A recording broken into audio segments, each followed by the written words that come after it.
पुण्यातील दीनानाथ मंगेशकर रुग्णालयातील प्रकाराची मुख्यमंत्र्यांनी गंभीर दखल घेतली। या घटनेची चौकशी करण्यासाठी धर्मादाय सहआयुक्त यांच्या अध्यक्षतेखाली चौकशी समिती गठीत करण्याचे आदेश त्यांनी दिले। या समितीत उपसचिव यमुना जाधव, मुंबईतील जे रुग्णालयाचे अधीक्षक आणि विधी व न्याय विभागाचे उपसचिव यांचा समावेश असणार आहे।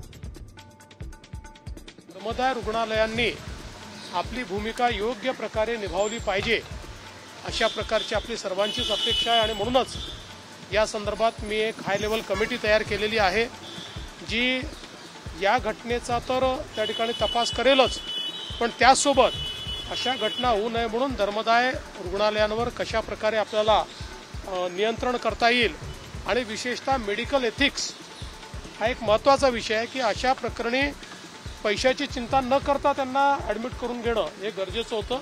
त्यामुळे एथिक्सचं पालन होत आहे की नाही या संदर्भात देखील आपण प्रयत्न करणार आहोत।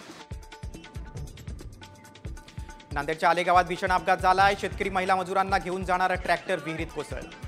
चालकाचं नियंत्रण सुटल्यानं ट्रॅक्टर थेट विहिरीत जाऊन कोसळला। या दुर्घटनेमध्ये ट्रॉलीत बसलेल्या काही महिलांसह तब्बल 7 जणांचा मृत्यू झालाय, तर 4 जणांना वाचवण्यात यश आले। विहिरीतून या सर्वांचे मृतदेह क्रेनच्या सहाय्यानं बाहेर काढण्यात आले।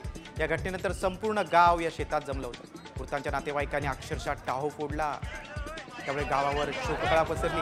मृतांच्या नातेवाईकांना 5 लाख रुपयांची मदत मुख्यमंत्र्यांनी जाहीर केली। मी टाकमी होती वरच्या भीमात होतो, मी बघलं ना तिथून धडेल पण आवाज आला, बाया चिरकल्या, मी पळत आलो वरच्या बंडातून भीमावरच्या।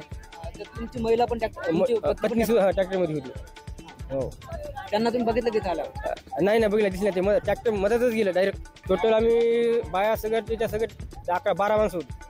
किती जणांना काढलं? 3 काढलं। मला 7 होतं। ड्रायव्हर नाही पळून गेला।